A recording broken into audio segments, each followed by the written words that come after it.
រូបភាពនេះមើលទៅពិតជាសោកសៅខ្លាំងមែនទែនបងប្អូនដោយសារតែការចិញ្ចឹមគោនៅក្នុងស្រុកគេហ្នឹងគឺពួកគេអាចបានធ្វើរោងអីដើម្បីការពារគោនោះទេជាចៃដន្យដោយសារតែរដូវភ្លៀងធ្លាក់មកដល់ក៏ប៉ុន្តែភ្លៀងនេះគឺលាយឡំទៅដោយព្រិលដុំធំធំខ្លាំងមែនទែនហើយគោមួយទ្រុងនេះពិតជាកំសត់ពេកហើយបងប្អូនទាំងអស់គ្នា ព្រិលនោះគឺមានទំហំរហូតទៅដល់ប៉ុណ្ណកដៃឯណោះហើយវាបានឈរនៅកណ្ដាលព្រិលដែលមានទំហំធំៗធ្លាក់ពីលើមេឃប្រៀបបីដូចជាគ្រាប់ភ្លៀងដែលធ្វើឲ្យវាឈឺចុកចាប់ប៉ុណ្ណាទេបងប្អូនដោយសារតែរោងគោនេះគឺមិនមានអ្វីបាំងភ្លៀងនោះទេបងប្អូនទាំងអស់គ្នាមានត្រឹមតែស្បៃដើម្បីបាំងពន្លឺថ្ងៃតែបន្តិចអញ្ចឹងវាមិនអាចគេចចេញពីដុំព្រិលទាំងអស់នោះទេហើយពិតជាអកុសលខ្លាំងមែនទែនសម្រាប់ម្ចាស់និងបងប្អូនទាំងអស់គ្នាពិតជាសោកស្ដាយ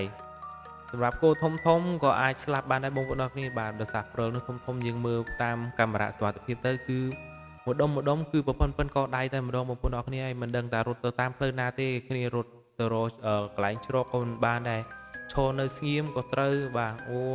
ឈឺណាស់បងប្អូនអរគ្នាត្រូវតែចំក្បាលតែ2 3គ្រាប់ដឹងតែអតិបិសោតែម្ដងនេះពិតជាកំសត់ខ្លាំងណាស់បងប្អូនអរគ្នាបាទស្រុកខ្មែរយើងមិនទាន់ដល់ថ្នាក់ហ្នឹងទេបងប្អូនអរគ្នាបាទយើងធ្លាប់តែឃើញផ្លូវទូចៗទេណាតែមិនធ្លាប់ឃើញទេអាប៉ិនកដៃហ្នឹងបាទ